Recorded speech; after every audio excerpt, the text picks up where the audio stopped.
just how common is cheating? Is it like 50% of people cheat? Like, how concerned should I be about this phenomenon? Well, it's not randomly distributed. It's possible that most people will cheat on somebody at some point. Like about half of people maybe will cheat on somebody at some point, but that doesn't mean that they'll cheat in every relationship. I mean, that would count, like, people have tons of relationships throughout their lives. Yep. And so that would count, something that happened in a random, high school relationship or whatever. Right.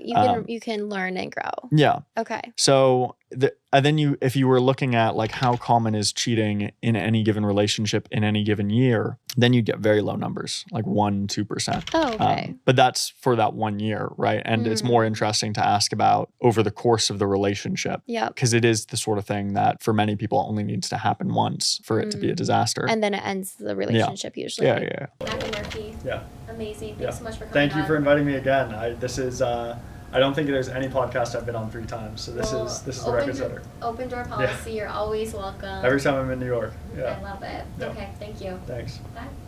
He told me, he's like, I'm so happy you said no. But friends first is the way to go, because if you think about it, it's like you've looked at each other without the physical attractiveness. So we approved of each other as people. As people, yeah, exactly. Like if you look at, one thing that's pretty interesting is that if you look at couples that started dating right away, their looks correlate really tightly, right? Yep. Because they're both doing as good as they can get short term. So the woman and the man are usually like equally hot. But if they were friends for, as you say, 2 months, 3 months, 4 months, the more months there are, the less reliable that correlation is. Ooh. And if they were friends for 9 months or more before they started dating, then there's actually no correlation anymore. Isn't that crazy? That's really The looks don't match, and the reason is because all that friendship information, all that personality information, just squeezed out looks as a factor. So it's like the slow burn, basically. Yeah, exactly. And the friendship is what matters. So, all right, I want to get straight to what you were talking about right before we started the show. So, like, how do you deal with clients who have like crazy expectations, and what have been, like, in your experience, just craziest expectations from people? Yes. So with clients who have crazy expectations, when I first started out matchmaking, I would take on everyone because I was so excited that someone wanted to pay me to find them love, right? It's a dream job. And then as I got smarter, I really had to start to vet people. So now I only take on people where I feel like I can actually deliver to them. So do you have cases where people come to you and you're like, oh, this person is like not particularly attractive and they're gonna have a hard time, or is that? So it's not about are they attractive or not, but it's almost understanding, like, do they understand? It's hard to say this because, it's more than just attractiveness. It's also like, what is their energy like? What is their personality like? What is their career like? It's many factors all in one. Yeah, I meant attractive, like holistically. Like yes, holistically. But are they gonna be open to dating someone? If we're in New York City and they're 35, are they open to dating somebody 10 years older than them? Because if they have an aversion to that in this type of city, it might be harder for me to find them somebody. What do you think is unique about New York as like a place to date? Like, what makes it different from someone who's from, the suburbs or from, Boston or somewhere a bit quieter? Boston is a hard place to date as well. Oh, really? Yes. Okay, so maybe even quieter than that, like Providence or something like that. Yeah, so basically New York City is a hard place to date because the ratio of men to women is way off. You're also in a city that, models come to, where entertainment is. There's a lot of very, very beautiful women, and so it's very competitive here, which is not a bad thing. But as a woman, you just have to be a little bit more open-minded when it comes to age, when it comes to location. There's a lot of women who only date within a 3-mile radius, and I'm asking them to open up their radius to 100 miles. Yeah, Jesus. And they look at me like I'm crazy. Yeah. But my goal is to get them into a relationship in a very timely way, while not lowering their standards. They still need somebody who's going to pursue them, be consistent, have a job. Not only have a job, but have different values that align with theirs, have a lifestyle that aligns with theirs, meet their physical criteria, have chemistry with them. I still want people to have the happy ending. They don't need to marry a toad, but they just need to be able to open their mind and be mentally flexible. Now, does that happen where someone comes in? I don't know what the job of like a matchmaker is actually like, but like if someone comes to you and they pay you, right, and it's kind of like they might think it's Build-A-Bear Workshop, they like want all these traits, right? Yeah. Do you ever have to sit them down and just disabuse them of that and be like, yo, this is the situation, this is what I think's realistic for you? Yeah. Or do you try to like lower their standards? Or if someone comes in, I'm not saying like every client, obviously some people are gonna ask for things that are reasonable, but if a client comes in and they want like, you know, 6'5", trust fund, blue eyes, finance guy, whatever that song was, if they want that, do you try to have the conversation or do you just say, I don't think we can work together? So dating is a market. And so everybody enters the market with a different, I don't want to say market value because it's not you're more valuable than the next person, but what one person can get is different than another. And that's just a fact of life. We all know it. And so it just depends on, it's really case by case, individual by individual. But as a matchmaker, I do have access to a lot of highly sought after people. And so you might come in and you might say, I want, you know, I'm going to ask you for your 5 non-negotiables. And if you really want somebody who's tall and you really want somebody who makes a lot of money, then maybe you have to, you know, be flexible in other areas. So maybe that's geography, maybe that's age, maybe, you know, there's always a way to kind of give somebody what they want to an extent. But then maybe I put that person in front of you and you're like, oh wait, I don't care as much as I thought I did about height. Or, oh wait, I thought I wanted somebody who was a multimillionaire, but they have no time in their schedule, and I actually care more about quality time with my future spouse. And so it's really a process and it's an evolution. And so it's not my job to know what, like, I don't know better than anyone else, right? I do see things as a matchmaker and as a dating coach where I might have my opinions, but I'm kind of just like a third party or a mirror that's reflecting what you're asking for back to you. And so the matchmaking process also does build a lot of self-awareness that you may have been missing previously. Some of my clients haven't gone on dates in 5 years. Some of my clients have never been in serious relationships. So they might be thinking, oh yeah, like I haven't been dating, so I think that X, Y, and Z is out there and it's just gonna be super easy to get it.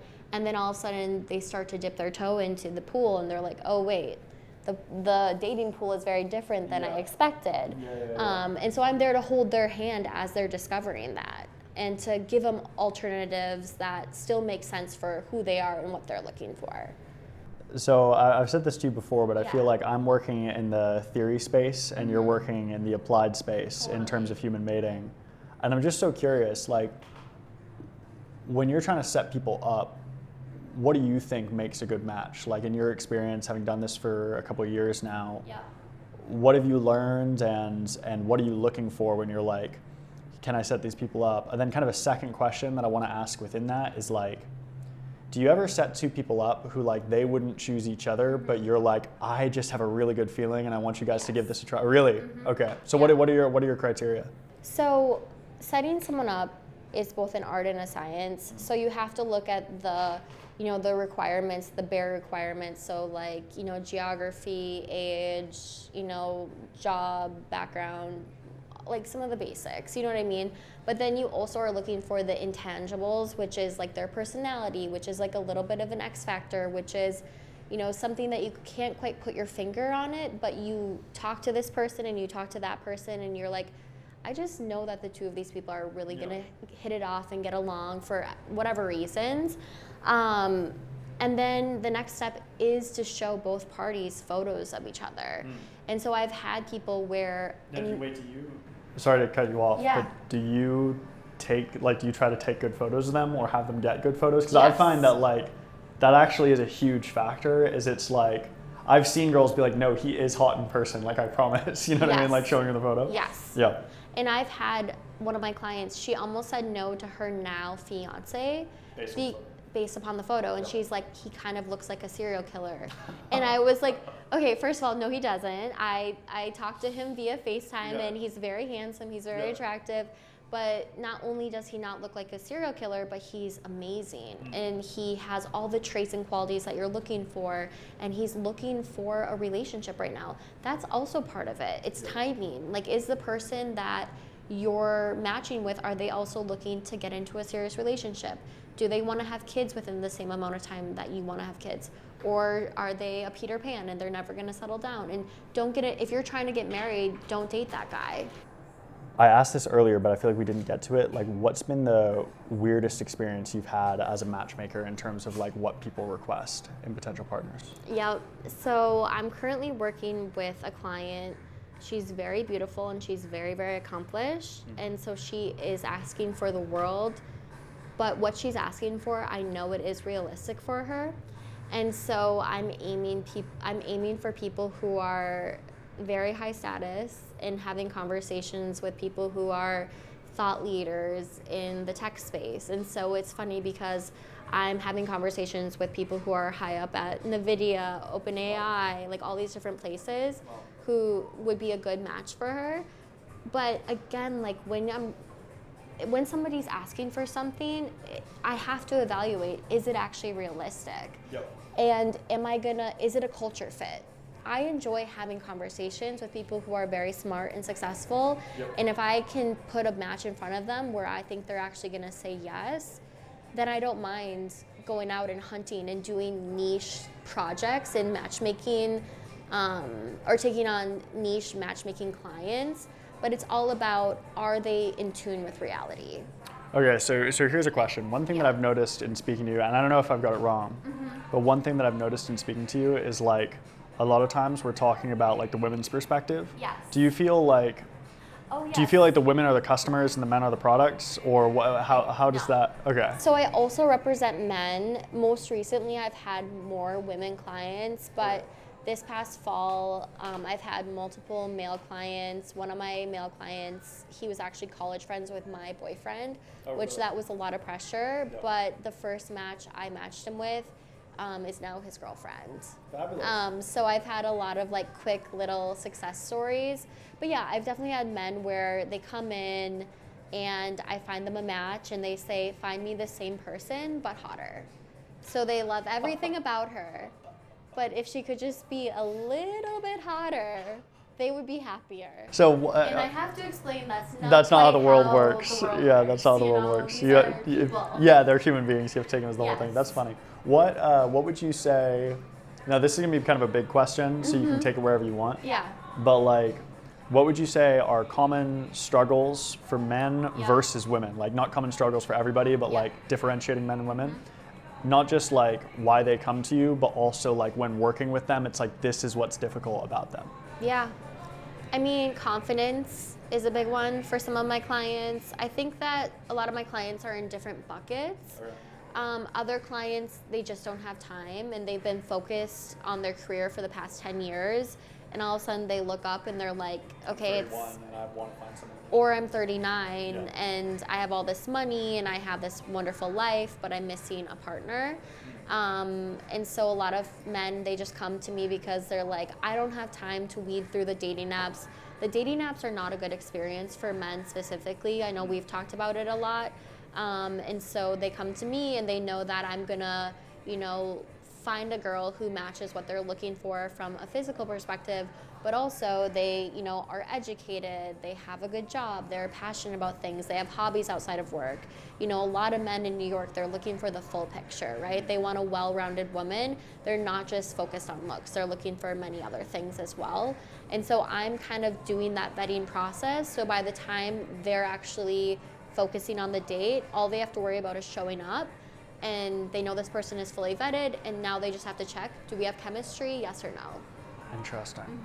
Now you've said to me that you don't like giving general dating advice, but I do want to ask you, like, if you could give, let's say, one general piece of dating advice for men who are, let's say, in that sort of, let's say, successful men, the clientele that you're familiar with, successful men, late 30s, 40s, and successful women in a similar position, what would you say your broad dating advice to those categories would be? My broad dating advice would be... And if you don't have any, that's fine. No.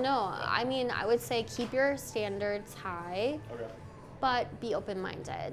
Be mentally flexible. So expand your age range, expand your height, expand your geography, and also go on the date. Like, dating is a numbers game to an extent, and you have to meet these people in person.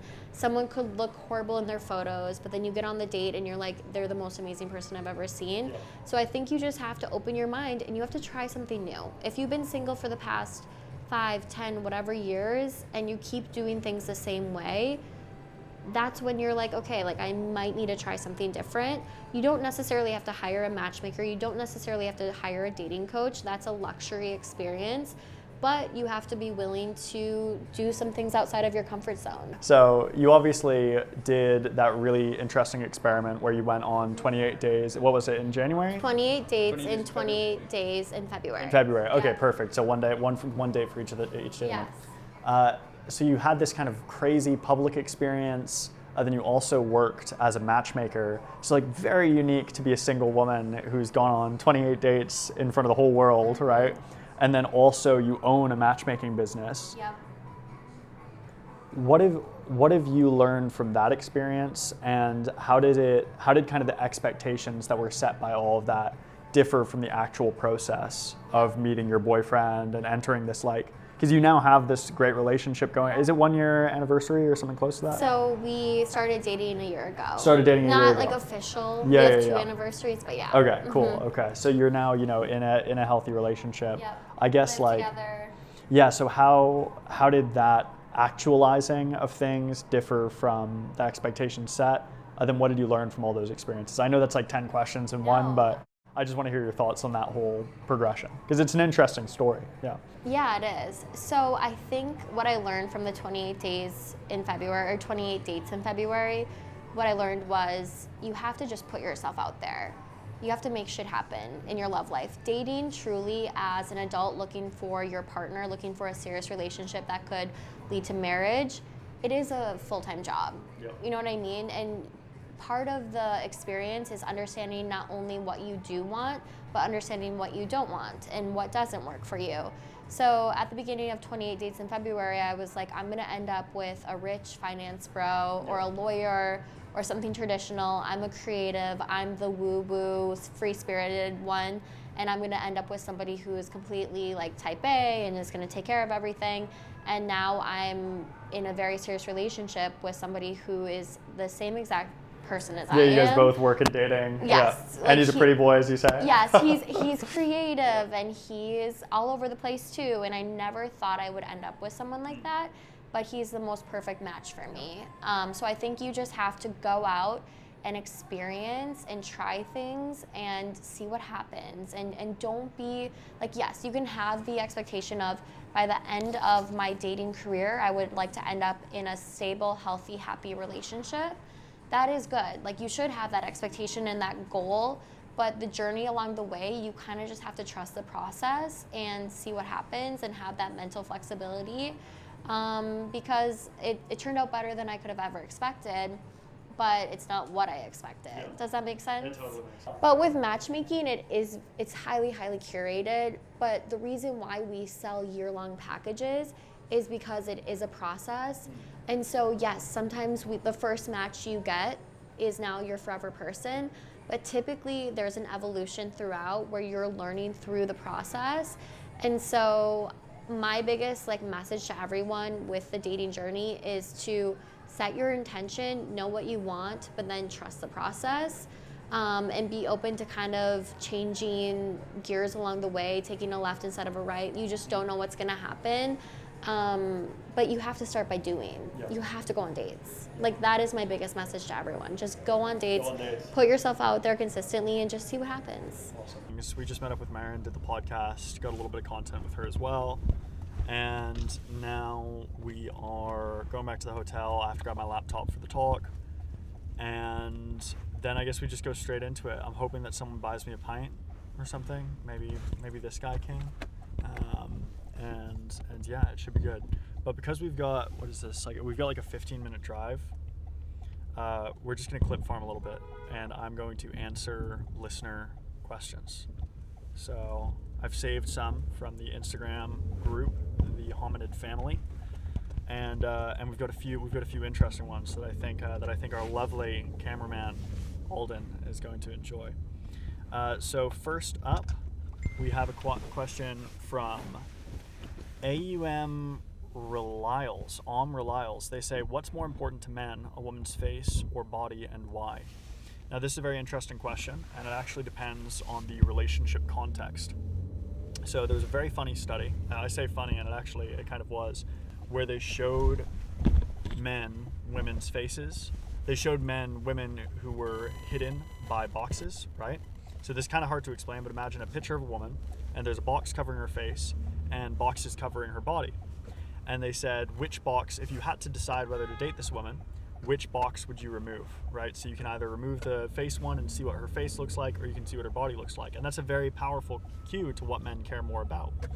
And what they found was that in a short-term dating context, in a hookup context, men wanted to look at the body before they decided. And in a long-term dating context, most men wanted to look at the face instead. So in terms of what matters more, face or body to men, I would say that it depends on the sort of relationship that they're interested in having, and that's just on average. Obviously, there were some men in that study who preferred the opposite, who had the opposite preference, but for the most part, this is the trend that we see. And there may be an evolutionary story there. I could see it being the case that maybe the body has more information about immediate fertility, whereas the face has more information about personal qualities. That's what Dr. Tanya Reynolds suggested to me, but we don't know. Okay. So next up, we have a question from John Chimpo 420, who said, is attraction to body odor indicative of mating compatibility? So this is actually a very controversial area of the research, but there are some studies that indicate, I'm not going to say that this is necessarily true, but there are some studies that indicate that individuals who are heterozygous on certain genetic traits related to heterozygous with the opposite partner, that is, they have genetic differences with that partner on certain traits related to the immune system. Those people are more attracted to each other, and the idea would be, the kind of theory behind it is that maybe those people have offspring that has higher immunity because they have more diversity in their immune genetics. But those studies are kind of controversial, and I'm not sure if that actually is true. It's definitely not my area of literature, and as you can see, I ham-fistedly stumbled through some of that. I also don't really understand it, but I'm aware of it to some extent. This I have a better answer on. So Curiosity Killed Matt. I'm going to assume this guy's name is Matt because his Instagram name is Curiosity Killed Matt. He says, any data to show whether using full name versus nickname affects your attractiveness? So on full name versus nickname, I'm not aware of any data, but there is data on names and attractiveness, and it's very interesting. So we see a consistent effect with men's names that more manly names are considered sexier and considered more competent. With women, there's more of a trade-off, and this is something that parents should consider to some extent when naming a child, which is that women will have an easier time dating if their name is more feminine, but they'll have a harder time getting a career, right? So men have it's a pretty simple thing, but it seems that they just get clean benefits from being named in a more masculine way. But women, it's more complicated. You can be more attractive, but considered less competent by having a more feminine sounding name. And this is especially true for names that end in an A sound. Okay, so for some reason there's no name attached to this question. I didn't even know that was possible. But I can see the profile picture. It is a man, and it may sound like a stupid question, but he says, why do humans have big boobs and big penises? And this might sound like, a prank question, but there actually is some truth to this idea. On average, human males do have larger phalluses than closely related ape species, and other ape species do not have year-round breast tissue. So those are two facts about humans that are relatively unique. I've heard all the theories for the penile size, let's say, and maybe penile isn't even an appropriate word in this context. I'm trying to sound sophisticated while talking about something unsophisticated. And, I've heard all the theories, the idea that maybe it's a sperm competition thing, the idea that maybe it's because we stand upright and so there needs to be deeper penetration in order to prevent, the semen from just falling out. Ideas like this, I've heard all of that. I think that the simplest explanation, the one that has the most kind of narrative power, is that it's just plain old sexual selection.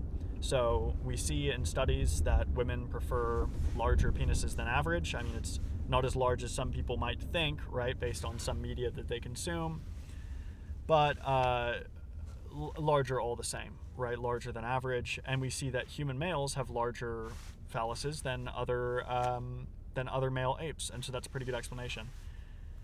However, the breast tissue, the year-round, large breast tissue, is harder to explain, frankly. A lot of people think, it's probably just sexual selection again, and there's definitely some story there, right? It could be a sexual selection thing to some extent, but it's not clear that it's cleanly sexual selection, even if it's relevant, because there are some societies that seem completely bewildered when they hear that Westerners really like boobs and think about them and talk about them and sexualize them. They're completely bewildered, right? They react the same way that many of you would react if someone said that they were very attracted to kneecaps, right? They're just confused by the prospect, and that makes it seem less likely. However, one thing that does seem relevant is, what is year-round breast tissue? It's fat storage, it's stored calories. And one thing that we do see is that when men are hungrier, and when men are poorer, and when men have other signs of resource scarcity, they become more interested in women with larger breasts. And this makes sense from a strategic perspective, since those women literally have more calories, right? So you're in an environment where there's not a lot of food, there's not a lot of nutrients. You're like, okay, where are the women with those nutrients? You look around, you see a woman with large breasts, and you think, oh, she has nutrients. I'm not saying that that's what they're consciously thinking. I'm just saying that it makes sense that the attraction is there. And this is, from a folk psychological perspective, some people have noted that, more high status men don't seem to have this preference as much.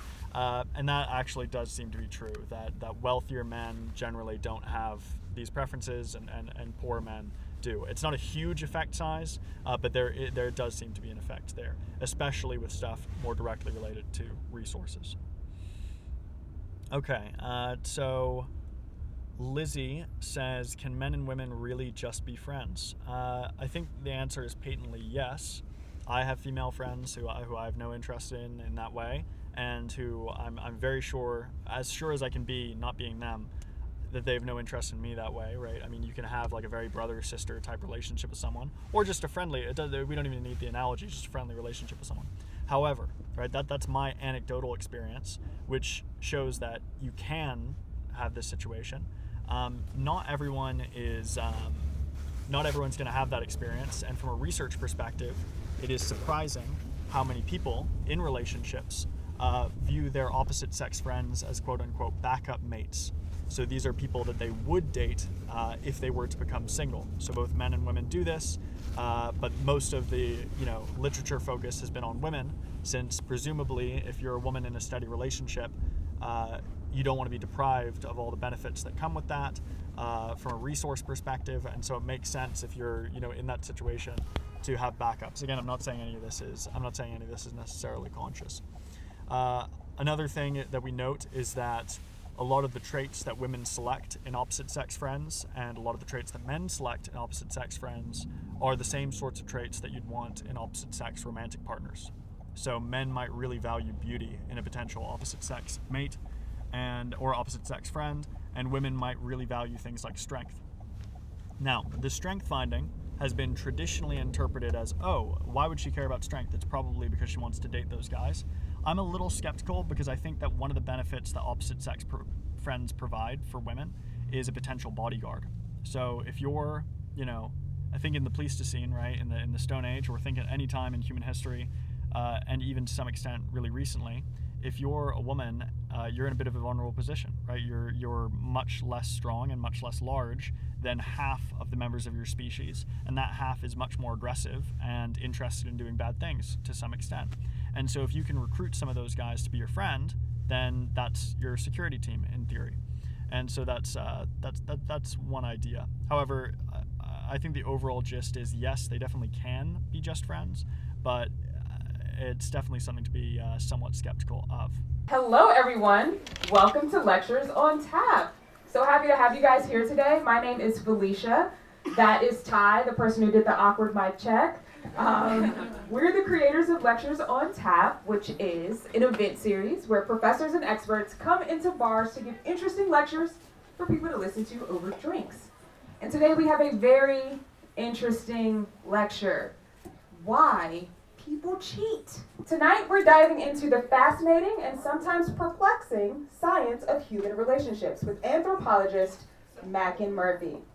Macken is an Oxford graduate and a researcher at the University of Melbourne, where he studies human mating and the evolutionary roots of relationships. He's been recognized by the New York Times, BBC, Apple, and more for his engaging and informative science communication. And he's also the creator of the podcast Species, one of the most popular science podcasts in the world, with listeners in over 150 countries. In tonight's lecture, Macken will be unraveling the mysteries behind love, trust, and infidelity, exploring everything from the psychology of monogamy to the reasons why we sometimes break those bonds. So, without further ado, please join me in giving a round of applause for our speaker of the night, Macken Murphy. All right, settle down. Please stop that. This isn't a fun talk. You're going to regret all that clapping. Today we're going to talk about why people cheat. So my name is Macken, as I was introduced, and I'm an expert on infidelity. I'm specifically an expert on women's infidelity. Now, when I say that I'm an expert on women's infidelity, people tend to assume that I've either been cheated on horrifically or I love sleeping with married women. But neither of those things are true. I've actually had no notable personal run-ins with infidelity. As we'll see, it's actually just a very intellectually interesting topic. Now, this is a question that many of you are going to be asking yourselves when I've given this talk in the past, and I added this section, because this is a question that many of you are going to either want to ask yourself or ask me after you've heard about the latest research on infidelity. You'll become quite skeptical of the idea that monogamy is the natural human mating system. You might be thinking, well, Macken, maybe the reason that we have affairs is because we're really not cut out for this monogamy business.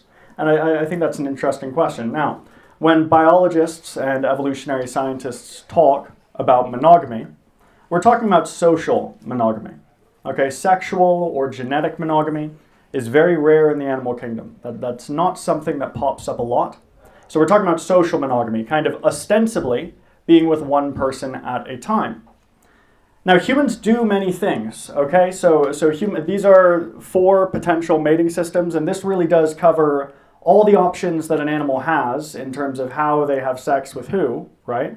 So you can be polygynous, you can be polyandrous, you can be promiscuous. That's, I think everyone knows what the other words mean about promiscuous. Basically, it's uncommitted mating, kind of constant hookup culture between the bonobos or what have you. And then there's monogamy, which we're all quite familiar with. And humans do all of these things to some extent, and so there's a legitimate debate as to, what we do, because it's not immediately clear. So these are Tibetan polyandrists. So polyandry is very rare in humans, but this is one woman, and the adult men are all her husbands. And you can see she's thrilled with this arrangement.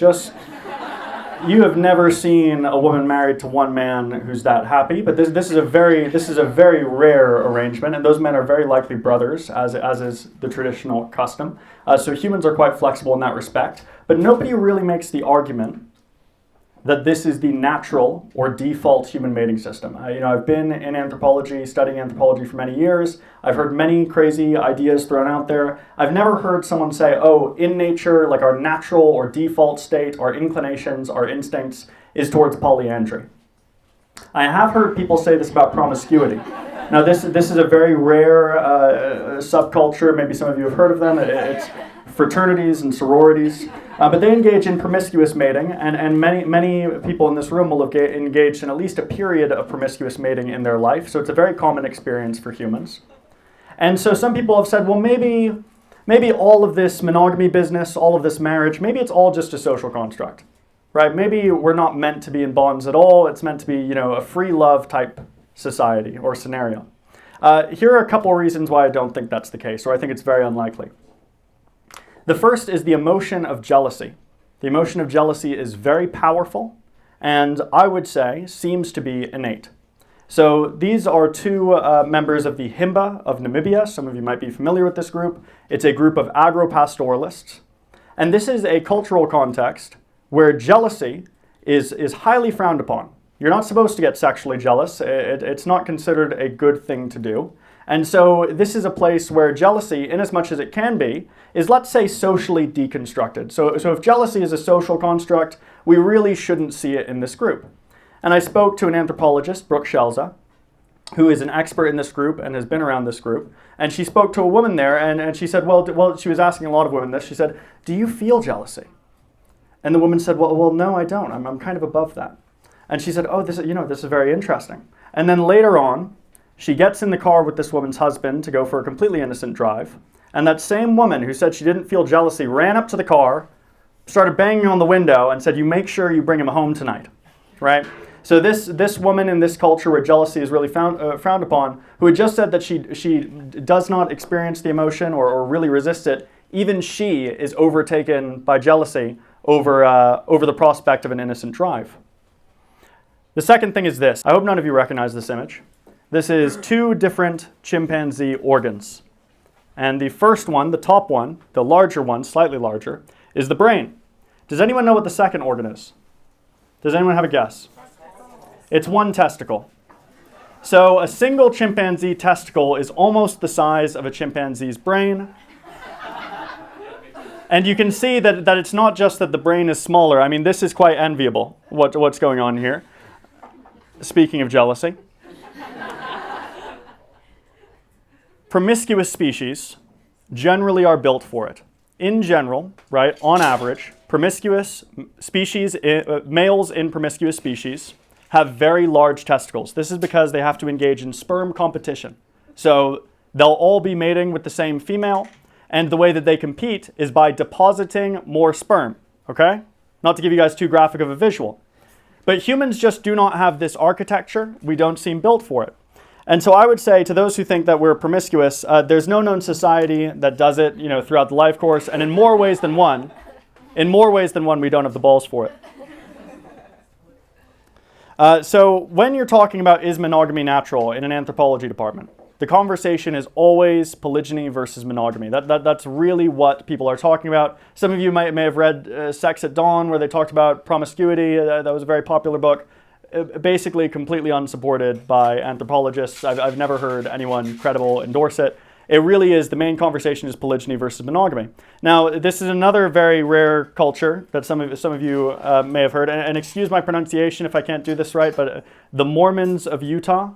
Is anyone familiar? So they sometimes engage in polygyny, and this is one man with multiple wives. Now, it's not the best argument in the world, but there is an argument for the idea that this is actually the natural human mating system, and monogamy is a bit of a social construct atop of it, right? So this may have been our default state. So a few pieces of evidence. One, most societies, over 80% of cultures, our culture is a little weird here. Weird in more ways than one, okay? But our culture is a little weird. Polygyny is really not allowed. You're not allowed to get married to multiple women legally at one time if you're a man. But most societies allow it, at the very least. One of our closest relatives does this, so at the very least we've got some proof of concept, right? And on average, if you ask men around the world in every culture, men will say that they want multiple mates more than women do. So if you were to survey people and say, how many people ideally would you like to have sex with in the next month? Men will generally give you a higher answer. And so these are pieces of evidence that people point to, and they say, maybe we're a naturally polygynous species, and this whole monogamy thing is a bit of an experiment. 4 out of 5 people in those cultures, though, mate monogamously. Right? I've even seen it be the case that a culture has been coded as highly polygynous, because over 20% of people in that culture mate polygynously. And you might think, oh, that does sound highly polygynous, but let's take a step back and look at this more objectively. A culture that is, say, 75% monogamous will be treated by anthropologists as highly polygynous. I think that really speaks to our monogamous nature, that it mostly, that even, you get what I'm saying, I won't belabor the point. This is another issue. Most of us think that men, male humans, are much bigger than female humans. This is something that's very socially salient to us, okay? And so as a woman interacting with men, they might feel much larger than you. And as a man interacting with women, you might think, oh, women in general are quite small. But this is a misperception caused by our evolved psychology, which makes us sensitive to sexually salient information. Among mammals, there is a very small size difference between male and female humans. I would actually wager that if aliens came down to Earth, they would have trouble sexing us as a species. I mean, not as in probing, but as in like, they would have difficulty identifying which sex we belong to. Because if you look, I mean, this is a pretty standard male-female size difference in this beautiful couple here. I don't know their names.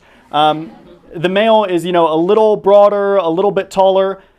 In polygynous species, this is much more typical. This is a male gorilla and a female gorilla. It's unclear if they're even the same species. The size difference is so large. So humans are maybe, 20% large. Male humans are maybe 20% larger, 10% larger. In fact, some male humans aren't even larger than the average female human, okay? It's not a huge difference here. Gorillas, that is not the case. Gorillas, there's an absolutely enormous difference, and this is typical of polygynous species. Because if you're in that sort of competition, where it's basically winner takes all, where one male is mating with many females, then the males need to get large in order to compete for and defend those harems. So I'm very suspicious of this idea that humans are naturally polygynous, because we don't look like a polygynous species. We do, however, look quite like a monogamous species. Okay, so this is our closest monogamous relative, another species of ape known as the gibbons. They sing duets, it's very romantic. They swing through the trees, they have their little family units. They're very, very cute.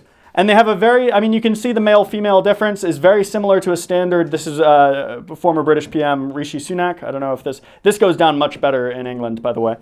This slide, you guys who are these people? But anyway, it's a very similar size difference. We look like a monogamous species. And so I would say I'm open to the idea that we're polygynous. I'm not really open to the idea that we're promiscuous. And polyandrous no one really talks about. But I would say overall, the best case, inasmuch as we have an innate tendency based on our psychology of jealousy, based on what we look like, and based on what we actually physically do. I mean, again, most humans in the world are monogamous. I would say that inasmuch as we have a default mating system, it is monogamy. So, I don't have time to explain why, but I'll give you a hint. It has something to do with the fact that this is a two-person job, right? So most avian species are monogamous as well, and they are in a very similar position to us, very vulnerable babies. Okay, that's what leads to monogamy most of the time.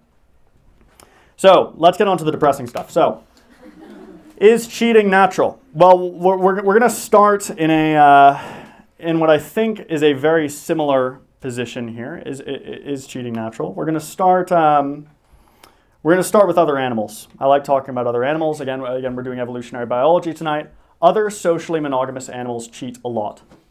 Okay, not all the socially monogamous species do this, but when you're watching one of those nature documentaries and you see, the cute monogamous pair that they're talking about, in all likelihood, some of those are secretly having affairs at that time. Now, there was a time when birds were a real symbol of romance and loyalty in the ornithological community. And then with the molecular revolution in the mid-1900s, ornithologists, they did the scientific equivalent of taking birds on Maury, okay? What they did was they started testing offspring for "you are not the father" situations, okay?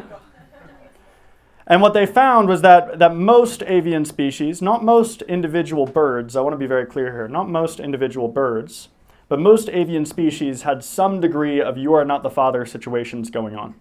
Okay, and forever many ornithologists were scandalized.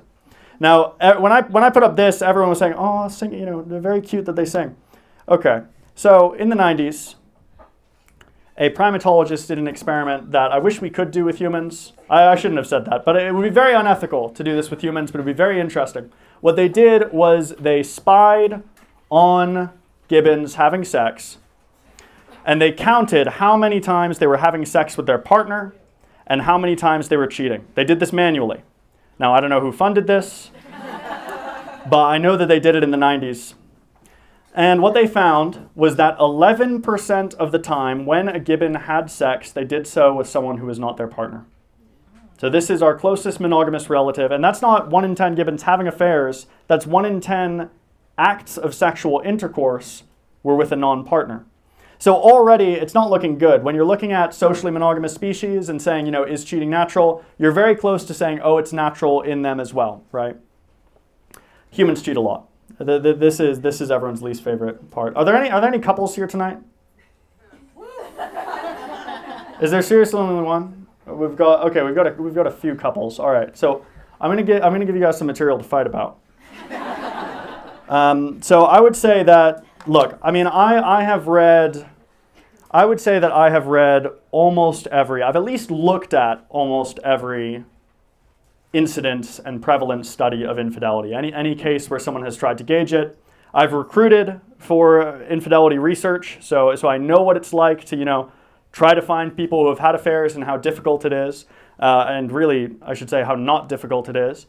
And, I've read a lot of this research, and I would say that it's fair to say that about half of people will cheat on somebody at some point. I'm not saying that they'll cheat on everybody, but maybe in high school or in college or in their 40s and in their first out of 3 marriages, whatever it is, right? They'll have an affair at some point. And I would say in an individual marriage, right, the rates of infidelity are lower in married couples, to be clear, but they're not, they're not so much lower, but they are lower in married couples. I would say that probably 1 in 4 marriages will experience infidelity. Now this stat confuses some people because they've heard, I heard that it was, 1 in 5 men, 1 in 6 women, right? Why shouldn't it be a higher number? Shouldn't it be something like 35% of marriages? But the thing is that when one party cheats, the other party becomes much more likely to cheat as well. So you get some marriages where, there's 2 cases of infidelity, but it's more likely to happen in the same marriage. So I would say that is anyone engaged? Okay. Well, that's a relief. This is the material you can really fight about. So one thing that cues us into what our nature is that despite this being very stigmatized, infidelity, you really, really shouldn't do it. People tell you shouldn't do it. Almost everybody at least thinks about it, at least fantasizes about it. There was one study where they asked, a population of couples, people in relationships, they said, have you fantasized about anyone other than your partner in the past 2 months? And basically every man and 4 out of 5 women said yes, okay? So even if they're not doing it, even if people aren't actively cheating, right, most of them are at the very least fantasizing about it. And I would say that is a very good indicator that there's some kind of instinctive drive to cheat. Maybe I'm overly persuading you. Maybe you guys don't need to be persuaded on this point and we could just get straight into it. But I really want this talk to be as depressing as possible. I want there to be no ambiguity in your mind. Here's the thing. When I make a real compelling case, that infidelity is natural, that infidelity evolved, a lot of people start, I can see it in your faces. You really start to think like, I bet this guy cheats. You really do. I can see it in your faces. You're thinking this guy. Imagine though, notice that this does not happen with other scientists. I mean, imagine if I was giving you a lecture on why people commit homicide. And you, think about this. And you're just sitting there thinking, I think this guy might be a fucking murderer, right? That wouldn't happen, okay? So I don't think infidelity is good. I've never done it, I swear to God. And look, I mean, some of the reasons, that just because it's natural doesn't mean it's a good thing. I also think that in some circumspect, and you can clip this if you want, I think in some circumspect cases, I think homicide is also a natural behavior. I think that sometimes it makes sense from an animal's perspective. Our murder rate is very similar to the murder rate of like deers, right? In some circumspect cases, it makes sense to assassinate a rival or kill a rival from a strategic perspective, but that doesn't mean it's good.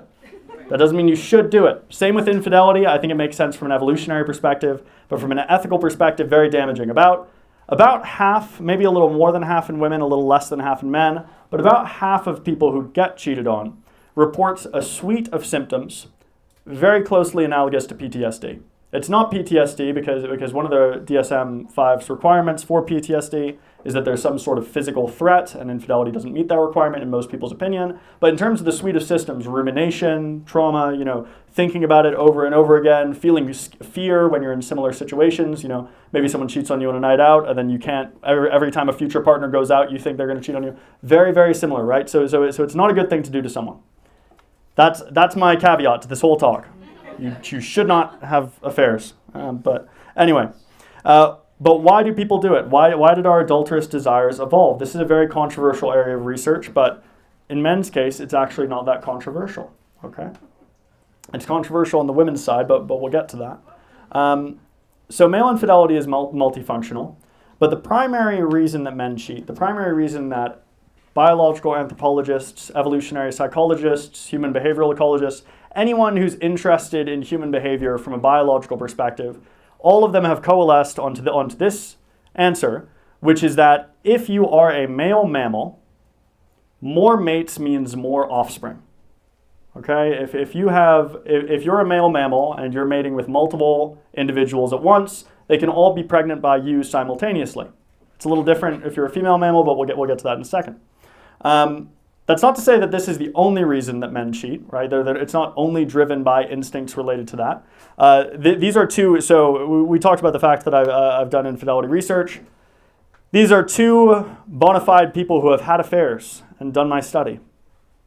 And I asked them, why did you cheat? One person was pretty clearly mate switching. They said, I wanted someone to talk to and a lifetime partner to love and spend the rest of my life with. And then another person had revenge. He was suspicious that she cheated on him, and so he cheated on her, apparently. But sexual variety came up a lot. The idea that more for more's sake is a huge part of the reason why men cheat. It's quantity for the sake of quantity. It doesn't need to be better necessarily. It just needs to be new. That's the mainstream thinking in infidelity research. So these are some quotes. So I'm not going to read all of these. Which one should I read? Okay. The left one. The left one.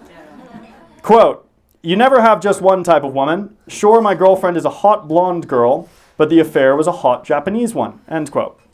So this is the very sophisticated reasons that the men cheat. Look, we had in our sample women talk about variety as well, but they framed it very differently. So this wasn't something that we could capture. It's qualitative data. We couldn't quantify it in any specific way. But it was interesting when women cited variety. They really did focus on boredom, right? I was bored with my primary partner. The men often said like the other person looked different, right? They didn't look better. They just looked different. Very, very peculiar. But it makes sense under this more mates, more offspring. Men have an evolved desire for variety. And there's even some people who think that I don't necessarily believe this, but it is interesting, that women vary their appearance in relationships more than men do, right? Try new hairstyles, new fashions, etc., as a way to sort of hack the male mind and satisfy that desire for variety. I don't know. It sounds a little far-fetched to me, but it's interesting. Now, this is a very important slide. Everyone focus on the apple. So, when you're eating an apple, you're not thinking, oh my gosh, it's so good that I'm getting these fruit sugars. This is really going to help me survive, right? You're just thinking, oh, this tastes quite good. But the reason that apples taste good is because your primate ancestors who enjoyed the taste of apples had a differential advantage in the game of survival and reproduction. So they were more likely to pass on copies of their genes, and so you have their suite of emotions. When I talk about infidelity, right, and I talk about the evolved desires, that's very obvious to everyone. Right? It's very obvious that the reason that I like apples is because my ancestors benefited from eating fruit and they were more likely to survive, right? Or they at least benefited from eating carbohydrates. That's something that's very, very intuitive to people. At the very least, they enjoyed eating calories, right? But it becomes less intuitive when we talk about sex. So people will say things like, well, when a man has an affair, he often wears a condom, right? And so he doesn't actually want to have additional offspring. So when we're talking about why emotions, instincts, drives, why these things evolved, we're talking about the ultimate cause, not the proximate cause, right? The ultimate driver. So we're talking about how fruit sugar helped people survive back in the day, not how we eat an apple for, basically recreational purposes in the present. Is everyone following that? Does that make sense? I feel like it's kind of a tricky point to explain, but it is necessary. Because I don't think that when men have affairs, they're thinking, oh, this is great, I'm going to have multiple kids. Okay? In fact, I think for many of them, that would be a bit of a nightmare. I'm saying that the reason that they enjoy having affairs is because male ancestors who had affairs were more likely to have more offspring, and so there's more of those guys, let's call them bad guys, right? There's more of those bad guy genetics in the current population as a result of that benefit, okay? So this is an important point that we're going to have to remember as we move on to women's infidelity as well. So why women cheat? This is where the research gets really controversial, okay? It's a long, controversial, and highly debated topic. And, this is legitimately, this scientific debate, which has been going on since, at least, definitely, how about this? It's been going on since the 90s, but really, really intense, really intense over the past 15 years. Friendships have ended over this debate between academics. I'm not even joking. They've really gotten upset over this. And it's a bit of a mystery, okay? Now, This is not. I want to make a quick note here. I'm obviously a male anthropologist. All the research that I'm presenting is with my two co-authors, who are both women, right? And most of the anthropologists who have worked on this topic are women, right? So it might seem suspicious that I as a man am involved in this. But putting the suspicion aside, it's not that, it can sometimes come across like it's a bunch of dumb men being like, why do women cheat? It's actually a bunch of dumb people being like, well, why do women cheat? So we're all trying to figure it out. And it's not that there's no good explanation. It's really that there's too many good explanations, and it's hard to see which one works best. So here are some explanations. And some of these are better than others. And I'm not going to read all of these, right? But you can pick out a couple and read them yourself, because we're going to be talking about two of them in great detail. But there are many potential benefits that a woman can obtain, evolutionary benefits, can be obtained through having an affair. And we saw some of these documented in our sample. So this woman was pretty clearly engaging in mate switching. She's engaged to her affair partner now. Congratulations to her, wherever she is. The middle one was committing revenge. She found that other women were, that he was soliciting other women on Craigslist. So that's modern infidelity for you. And on revenge, I'll just note, some people are confused. Why do people cheat for revenge? About 15% of women who cheat for revenge in my sample. Why do people cheat for revenge? Well, you can think of a relationship like a contract. And you can't enforce a contract without consequences. And for some individuals, their consequence is, if you violate this contract, if you go against me in some way enough, I will punish you by having an affair. Okay, so that happens to some degree. And then mate switching, multiple investors, which we're not going to talk about more, but it's a very important one to follow, because there are some societies, the Himba, who I mentioned earlier, where this is the number one benefit that women derive from infidelity. But you can think that boyfriends do lots of good things for a person, hopefully. And so if you want more of that emotional support, more of those resources, you can obtain more of it, not by getting a better boyfriend necessarily, but by adding a second one, right? So this woman needed help with her kid. Her man wasn't always available, so she recruited a second mate who could help her out. Pretty cool. But when, similar to how it's monogamy versus polygyny in the what's the natural mating system debate, in the infidelity debate, the women's infidelity debate, it's really all about mate switching versus dual mating. And I'll explain both of these. Mate switching is quite intuitive. Dual mating, it may take a second. So dual mating infidelity. So this is when a female animal, and there are plenty of female animals who do this, so there's some precedent for it. This is a Iberian flycatcher. Anyone a fan of that bird here? Yes, we've got one Iberian flycatcher fan. Iberian flycatchers. So very interesting bird. The females it's a monogamous bird, an ostensibly monogamous bird, but the females will occasionally have affairs. Okay? I expected a gasp there because they're so cute.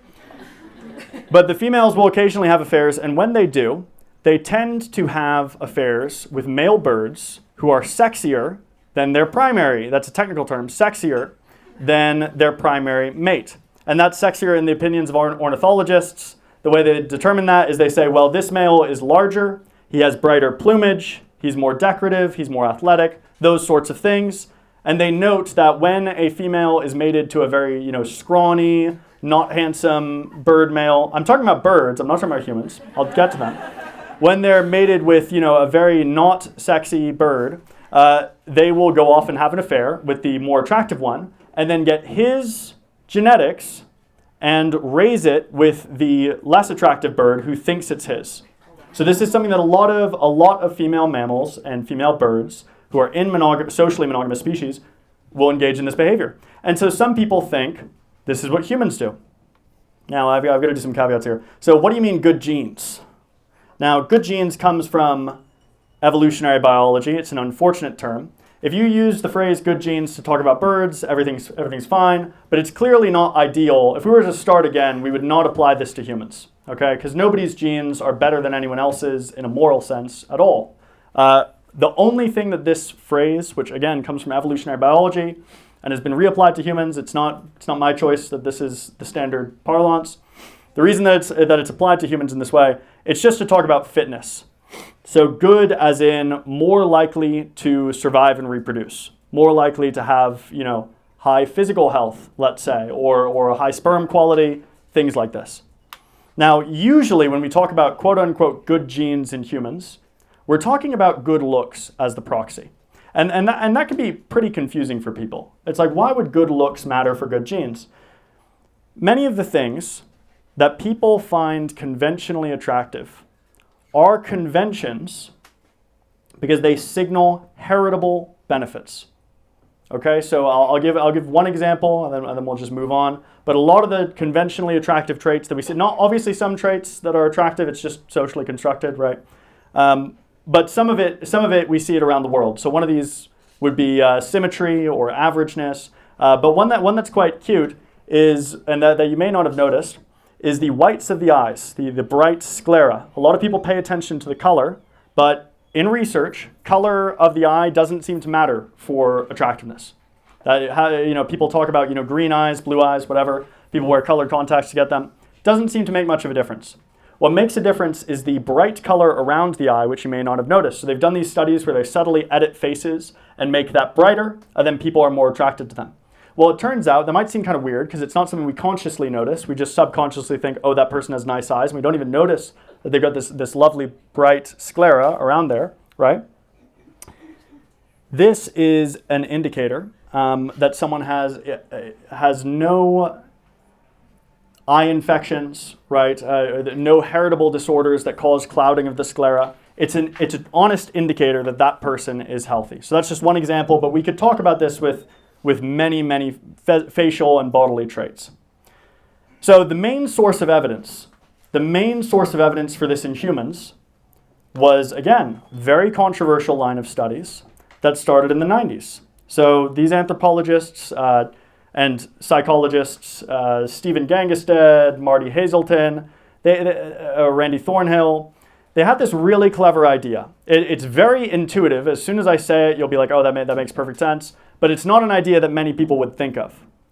If the reason women have affairs is to get the good genes of one male, quote unquote good genes, of course, and pair it with the good parenting of the other male, if that's the function of infidelity, then you would expect that women would be more likely to have affairs during the time of the month when they're likely to get pregnant, when they're ovulating. And then the rest of the time, the rest of the month, having an affair, it's super risky, but it doesn't have those same benefits. The risks of infidelity are evenly, if this hypothesis is true, dual mating, if it applies to humans, the risks of infidelity are evenly distributed across the month or across the cycle, but the benefits peak at one point. So infidelity should be more common at that period. And so they did a bunch of studies. It should be more common, and also women should be more interested in quote unquote, traits indicating good genes. So they did these studies, right? And the first studies, it was really home run after home run. Things looked really good. They were finding significant effects and it looked nice. And so people were really confident in dual mating. And then later, this really started happening in the 2010s, better methods, right? More rigorous scientists, pre-registration, all these better ways of doing science started to come out. Larger samples, really the studies got better and no result. null result, right? The effects disappeared, more or less. So people started to think, it looks like, those early studies were basically a fluke, because it doesn't really make sense that better studies would be less reliable in finding these effects. So people basically gave up on the ovulatory shift sub-hypothesis, and that made a lot of people suspicious of dual mating. Because the main reason people thought that dual mating applied to humans was because of these ovulatory shift studies.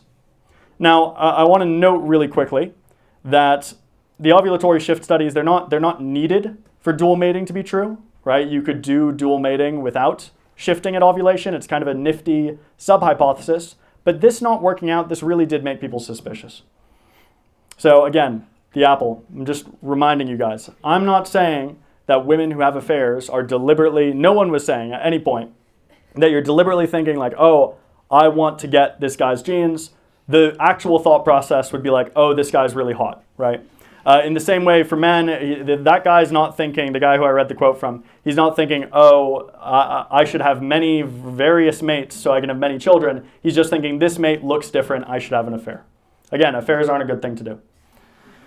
So they came up with a different idea. Some evolutionary psychologists, David Buss, for example, he was really the leader of this, came up with a different idea. What if infidelity in human women, right, human females, women, what if infidelity is primarily in service to mate switching? So we've talked about mate switching a few times tonight, and I think you guys already know what mate switching means. It's one of those really, straightforward, the word means what it says it means. And many people, they ask me, why would you use infidelity to switch mates? Right? Like, why wouldn't you just dump your current mate and then find a new one? Wouldn't that be nicer? And it's like, yeah, that probably would be nicer. But as David Buss says, you wouldn't quit your job before applying for a new one. Why would you quit your boyfriend before getting a new one? Right? So it might not be a nice thing to do. Maybe it would be more ethical to quit your job before you start searching for a new one, but people don't do that. And the same reason he's saying that, maybe that's why women's infidelity evolved. And this is not a far-fetched idea. Again, with the flycatchers, we had that bird example. We have a bird example here too. I really, really like birds, if you haven't noticed. These are cockatiels. They're very adorable. And one thing that, there was an infidelity study where they again, watched them have infidelity and tracked it. And they found that in that relatively small study, but it's still interesting, they found that every single time a female bird had an affair, she ended up remating, starting a new quote-unquote marriage with the one who she had cheated with. So it's a socially monogamous bird that has infidelity, but every time in this one study they were documented having infidelity, they also mate switched. So the primary function of infidelity, female infidelity in cockatiels, is to mate switch. So maybe that's what's going on in humans too. Now the evidence for this, there was no big study that, it's not like the ovulatory shift studies where it was like, oh, we've got this big study, this big research program that has evidenced this idea. Instead it was some circumstantial evidence based on some, frankly, old and not like super high quality surveys. So it wasn't, the idea was impressive, but the evidence was like not that great. So women who cheat report higher relationship dissatisfaction than men who cheat. That's relatively equifinal. There's more explanations for that than just their mate switching. And then women are more likely to report being in love with their affair partner. That's been noted by other scholars. In my study, we actually didn't find that for what it's worth. So, and very few women reported that they were in love with their affair partner. That was a very rare circumstance. Someone said, I should note this while I can remember it. Someone said earlier, like alcohol was a very, that is a common reason to cheat. For some perspective, about 4%, so a little less than 1 in 20 of exactly 1 in 25 of my participants, I guess, said that they cheated because they were drunk. So it's relatively common, but not overwhelmingly. So what did we do? Well, we surveyed 254 people from around the world who had affairs, and we asked them to rate their primary partner and their affair partner physically, in terms of overall desirability, in terms of personality, and in terms of potential as a co-parent. Also, if you've been zoning out all night tonight and you start paying attention now, it's all going to make sense, right? All the really important stuff is about to happen. So there's still 10 minutes for you to find out why people cheat at the last minute. Everything else was just set up. So mate switching. So if mate switching is true, and if you guys have been listening to mate switching dual mating, this will be very intuitive. But if mate switching is true, then women should rate their affair, if it's the primary reason women cheat, then women should rate their affair partners as more desirable overall, right? Because you wouldn't switch to a worse job, right? Think about the analogy. And they should also be, and this is very specific, more parentally attractive. Because again, from an evolutionary perspective, this would be finding a new father for your potential children, right? Someone to actually act as the father. Dual mating, it's actually the opposite. Again, it's good genes from the affair partner and good parenting from the primary partner. So that should mean that if that's true, women should rate their affair partners as more physically attractive and their primary partners as a bit better potential dad, right? So these are the sorts of questions we asked. There were dozens, but it was we were rating them. We were creating a quantitative score based on questions like this. So he was very sexy looking, strongly disagree, moderately disagree. If we could ask birds this, we would, okay? Instead, the ornithologists have to judge. It's unfortunate. But, we have them standard Likert scales, ask questions about fatherliness, personality, and overall desirability. There are many questions such as this. And again, you can see the predictions here if you've forgotten. So before I do the reveal on what we found, these are a few reasons to trust our results.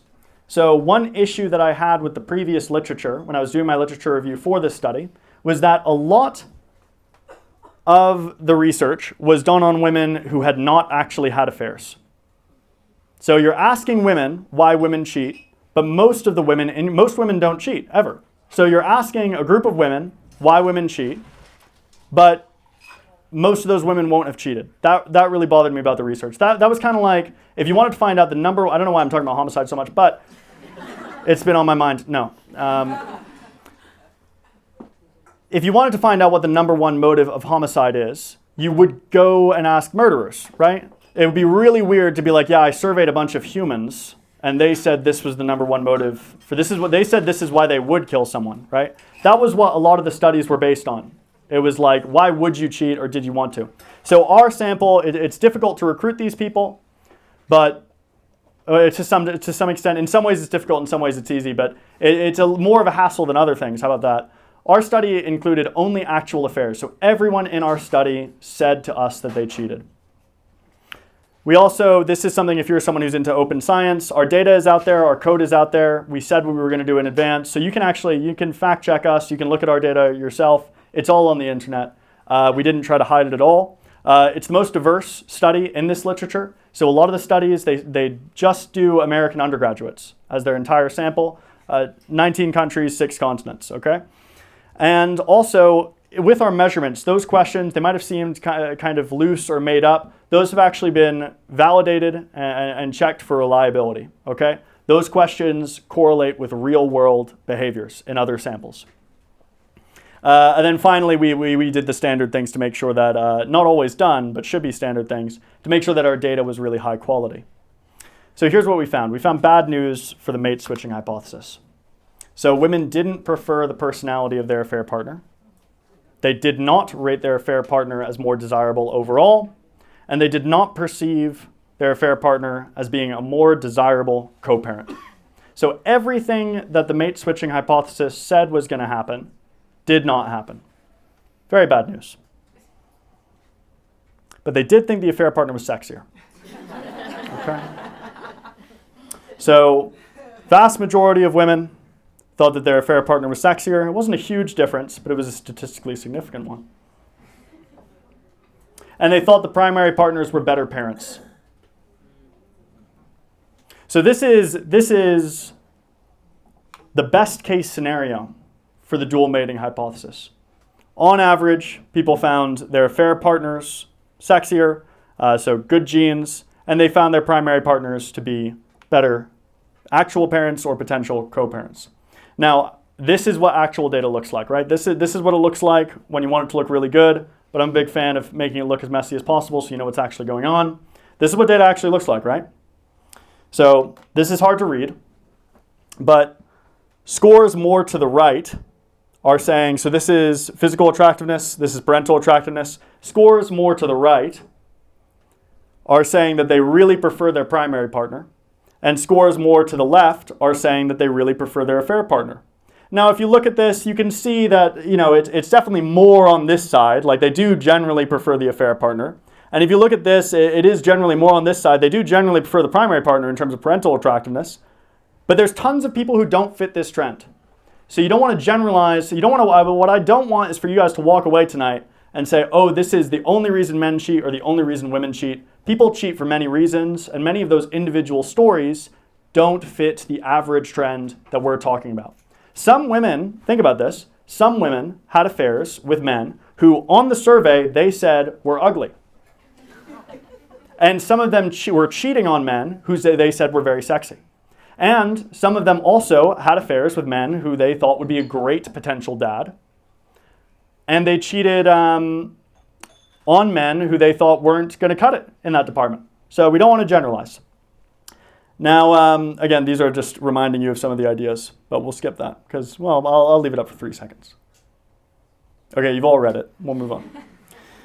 So some of you have noticed that men show the same trend, and this may be something we can discuss. It was something that I did pre-register. I said, I think this might happen, because when you think about it, men's strategies are kind of a dual mating strategy as well.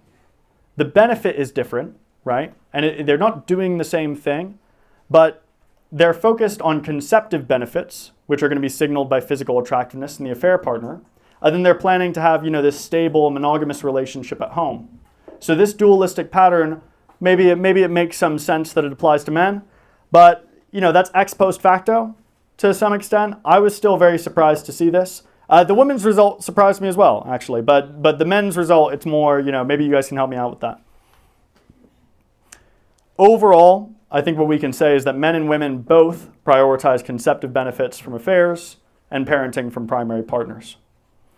So this is a slide meant to contextualize things just a little bit, but I think you guys are all following it. You're all kind of nodding along. But basically, there are other animals like female flycatchers who have affairs with males who look better than their primary partner, and they do so they cheat on primary partners who are more invested in the offspring.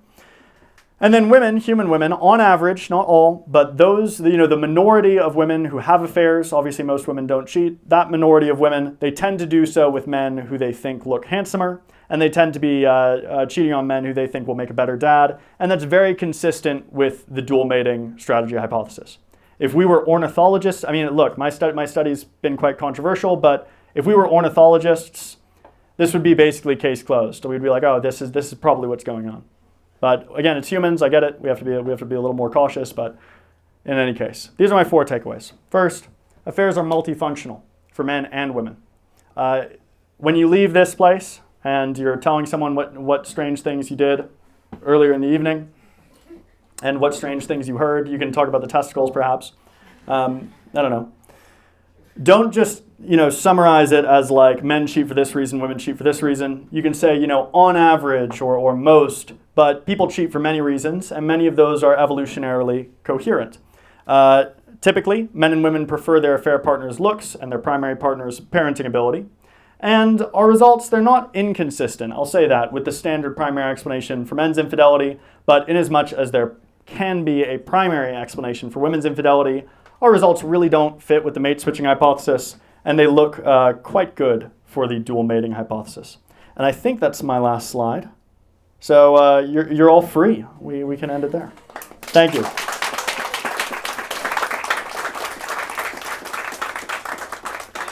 let's start it up maybe for 15 minutes of Q&A. Anybody has any questions? Okay, sure. And thank you so much for hosting me, seriously. Yes. This has been a really fun night. And thank you to everyone who's working on this. Anyway, so questions? Does anyone want to talk to me? I saw you first, and you look just like me, so I'll go on. My question is, for the dual mating hypothesis, obviously the last 20 years or so, we've seen just enormous increase in these vast genetic data sets, right, just usually for medical purposes. It strikes me that you could probably use these to investigate that hypothesis just in practice, right? People who identify as siblings who don't share a parent. Is there a way has that been looked at as a way to kind of get a sense of baseline prevalence of this? I'm so glad you asked this. So this is, I had to cut some of the slides just to get us to the right time because this is actually a combination of two talks, but this was a whole section, and now I can just say it. So, does anyone want to guess how many, if you tested a random sample of Westerners, random sample of Americans, let's say, what percentage of babies do you think are in a you are not the father situation? Anyone have a guess? 1/3. 1/3, okay. I was hoping people would guess lower. I guess that's not going to. 1%, 5%. Okay. So 1/3 is an interesting answer. So there are studies on people who are suspicious. This is different. So there are studies. There are studies where people have gone to paternity clinics and requested a DNA test, and studies where people have like a court-ordered paternity test, right? There are cases like that. And in those samples, it is 1/3. However, nobody get excited. Think about how suspicious you would need to be to get a paternity test, right? That's not a normal thing to do. And most of those men are still wrong about it, right?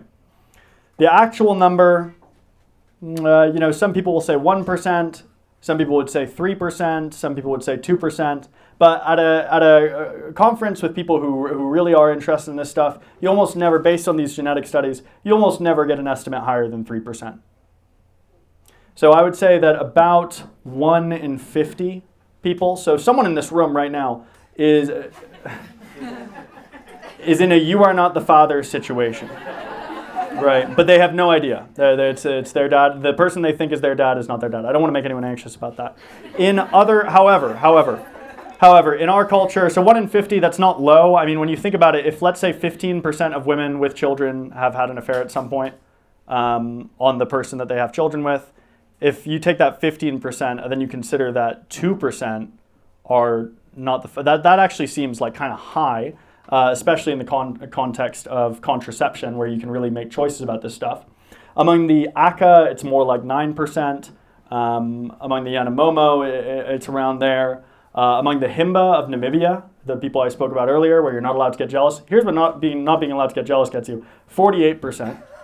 That's not a joke.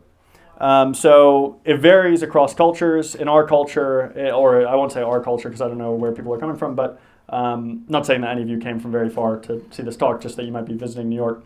It's pretty low, all things considered. But 1 in 50, I mean, that's not nothing. Sorry, that was a long answer, but I got to get through the slide that I wanted to do. I kind of have a structural question, I guess. I don't know how to describe it, but like for the Apple, for example, like on a per person level, like you have thousands or maybe even millions of data points where you're like, I wanted to eat something because I enjoyed the taste or whatever, right? But for someone that cheats, that may only happen like once in their life. Like you might have only one data point per person or one event. So like how confident are you and like your colleagues in backing out like an evolutionary reason for that versus like any of the other factors that might have been going on, like their marital problems or luck or anything, you know? That's such a good question. And I actually want to use that as a point to speak to actually the persuasiveness of our results. So if you're familiar with, statistical significance tests and how they work, when you add in a lot of variance, you become the statistical test is usually sensitive to that and becomes less confident, right? So it's harder, if there's a lot of variance, if there's a lot of noise in the data, it's harder to get a statistically significant result. It's less likely. And so the fact that even though people cheat for so many reasons, even though there's the influence of, in 4% of cases, alcohol, right? Or in 15% of cases, revenge, right? Even though there's all these, random impulsivity, chance encounters, even with all that, we still find in all that mess that on average, the affair partners were hotter and the primary partners were better parents. Really, really interesting. So it's a good question, but it's not something that, from a statistical perspective, we have to worry about. Here's where we would worry about it. If we got a null result, we might think, is this null result persuasive? Because maybe it's just the noise in the data hiding a real thing happening. Because we didn't see, for example, mate switching in our quantitative data, but there was some of it in our qualitative data. So maybe real stuff is being hidden from us. But the fact that we found an effect tells us that there is likely something going on. But thank you. Yeah, that's you. Clarification. So for the results that you were talking about, it was primarily sexual infidelity? It was entirely sexual infidelity. And Yes. so is there data about non-sexual infidelity in both humans and or animal patterns that we see? Yeah. So sexual infidelity that's where we see a sex difference, where it's more common in men than women. Interestingly, emotional infidelity, and just frankly, like I don't think of them because I look at it from a biological perspective. Like emotional infidelity, that's not really where the rubber meets the road because there's no reproductive action happening. Like, Measure and yeah, exactly. And then also, like, it might sound crazy, but we were even asking about PIV intercourse, right? We're not like, this is gonna sound completely crazy, and maybe edit this out, Alden. But for us, like a blowjob would be considered like part of human courtship behavior, right? There's no like that's not reproductive. That's not like mating, capital M, right? There's no chance of pregnancy occurring, right? So I mean, it is in a socio-cultural context. I would say that is sex. Those people are having sex, but it's more like from an evolutionary perspective. It's not emotional infidelity. So sexual infidelity is more common in men. Does anyone know? It almost rhymes. Emotional infidelity is more common in women on average. So if you ask a group of people, have you ever had like an emotional affair? That's more likely that a woman will say yes. And if you ask people, have you ever had sex with someone else while dating your partner? It's more likely the men will say yes. To give you guys some flavor, for my study while recruiting, I asked, have you ever had an affair with anybody? Because I want to talk to you about it. And about 55% of men and 45% of women said yes, which is consistent with other research. So about half of people. Yeah. Did you factor in same-sex infidelity at all? Because that would kind of like throw like a wrench into like evolutionary, like looking at it for like mating or like having babies. I was just curious about that. Yeah, that's a really good question. So this is there are some biological anthropologists who study homosexual relationships. I just don't have expertise in that area.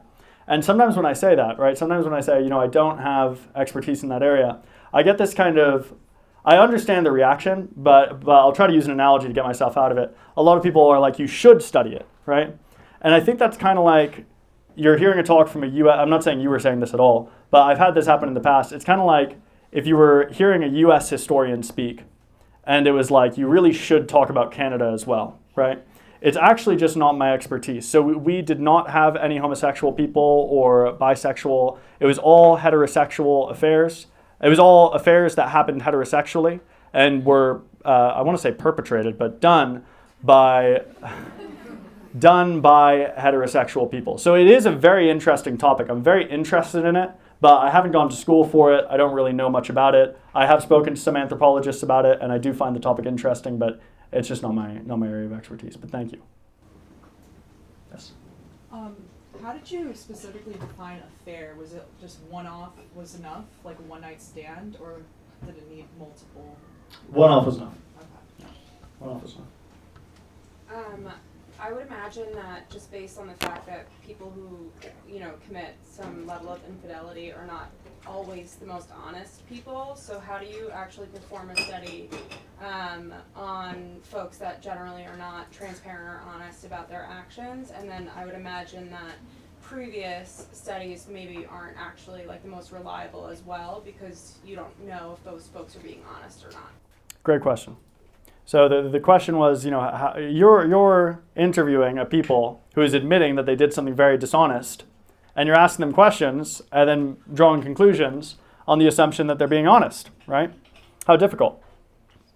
So I'll give you an example of this. So why did we use, these valid and reliable scales? One of the reasons that we use them is because they're quite subtle. You actually don't know that you're being tested. It would be very hard to game this.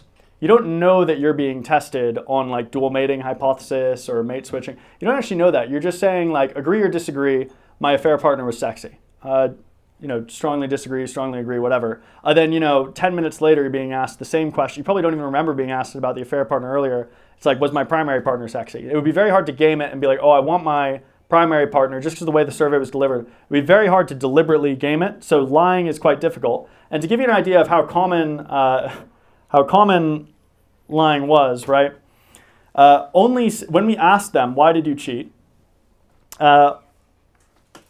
Only a handful of over 100 women, only a handful of them, I believe it was 6, said that they cheated because the affair partner was hot, that was an influence. They talked about, my primary partner wasn't paying enough attention to me, things like that. But when we actually measured it, women were 77% more likely to prefer their affair partner physically to their primary partner physically. So people aren't entirely forthright. When you just ask them straight up, why did you cheat? We all do this in our day-to-day life with anything, right? Where you succumb to what is called in psychology social desirability bias, where you tell a story or you selectively remove facts to give an answer that you think other people will like. So if I ask you, and if you had an affair, and I ask you, why did you do it? And there are 3, it doesn't mean people are lying per se, but it could be, selective omission. And it's like, well, I was aroused at the time, which is probably part of it, right? And I was having a tough time at home, and, I was bored. You might say, I'll just tell him I was having a tough time at home and I was bored. And I'm going to leave out the part that's kind of embarrassing to say, right? So it's something it's a real issue for qualitative studies. It's kind of an issue for quantitative studies as we've done today. But I do feel that our methods just kind of are sneaky enough to get around it. But that's a good question. So if you have a theory that humans are monogamous creatures, I'm wondering if you ask your participants the question of how did they feel after they cheated? Did they feel better or worse? So this is funny. So we had an option of tell us about your affair, that sort of thing. And I think only 4% of people, so it was very low percentage, even mentioned regret as part of it. I'm not saying that that's how low the regret was, but it is salient to me that when people are asked to kind of recount it, feelings of guilt and regret and shame didn't really come up. However, there's a bit of a selection bias because it's like if you're going to do a whole 2-part study on your affair, like how remorseful could you possibly be? But it's a hard question to ask, but it's a good one. I'm going to try to be not biased and take someone from the way back. Yeah. Do you have any data on socialization? So if you were raised by someone who had cheated, or if maybe your grandparent had cheated, I don't know how far out the degree is. I know within married couples it's more likely, but if you are around someone, I guess the peer pressure thing, are you more likely to have cheated? Yeah, so there is some evidence that people whose friends have cheated are more likely to have an affair themselves. That's quite intuitive.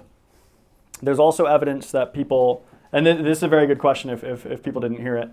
He's asking about whether you have influences such as your family, whether they cheated, and whether friends cheated. Now, we didn't ask that in our study, but other people have. And infidelity runs in families. Okay, on average, people whose parents cheated are more likely to cheat themselves. And there are twin studies that suggest this is partially heritable. Right? Infidelity is partially genetic. I'm not saying it's entirely so. And this might sound quite crazy. It might sound fairly crazy to think, like, how could a behavior be, passed down through genes, right? But think about, something much more low level. Like, I think we would all admit that there's some small genetic propensity for something like risk-taking, right? Like, that's just it's kind of a trait that vaguely exists in the ether. Some people are much more brave and foolish, and some people are much more shy and careful and prudent, right?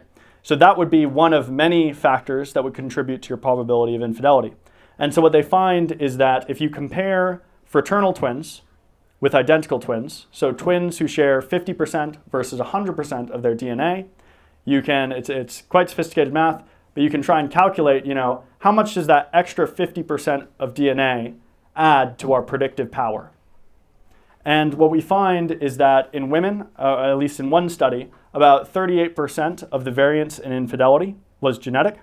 So, environment, those things matter, but genetics also matter. And it was mostly genetic in men, about 64%. But that's just one study and one population. That heritability can vary. Heritability can vary quite a bit depending on where you take it. I believe that was a Finnish study, but there have been some studies in this. I would say that it's partially genetic, partially environmental, but your family can have an influence in more ways than one. So, thank you. Yes. Does that same statistic change based on age, based on like cognitive development? I don't know. But it's a good question, Jess, if it changes based on age, the heritability. And I'll ask. Yes, this is the last question, and I'll take it. Okay, I've been thinking about this. How do we reconcile the idea, or how do you, or we in general, reconcile the idea that everyone thinks that cheating is wrong, and yet, like 40 to 50% of people do it? That's a really good question. And it's one of the reasons that I'm so interested in infidelity, is that it may be and I mean this from a statistical perspective, it may be our greatest hypocrisy as a species. Because if you survey people, and this is going to sound like a francophobic joke, it's not. But in every country surveyed except France, most people disapprove of infidelity. And yet many, maybe most people do it. So he asked, how do we reconcile that? And I'm really not sure. I think it's a tough fact. It's a tough set of facts to reconcile. But I think that what it really speaks to is just how powerful this instinctive drive is. That despite there being so much social stigma, despite in some cases, I mean, there have been some countries where people got the death penalty for having affairs. Right? The death penalty was on the books, and they still had an affair. It speaks to just how intense this drive must be in some cases, that despite all the stigma, despite all the heartbreak it can cause, many people are still driven to do it. So thank you, everybody. It's been a pleasure. I'll be running around. Thanks everyone for coming. Let's give one last round of applause for our speaker tonight. Feel free to ask him individual questions until he runs out of here. And thanks again for all coming. Thank you.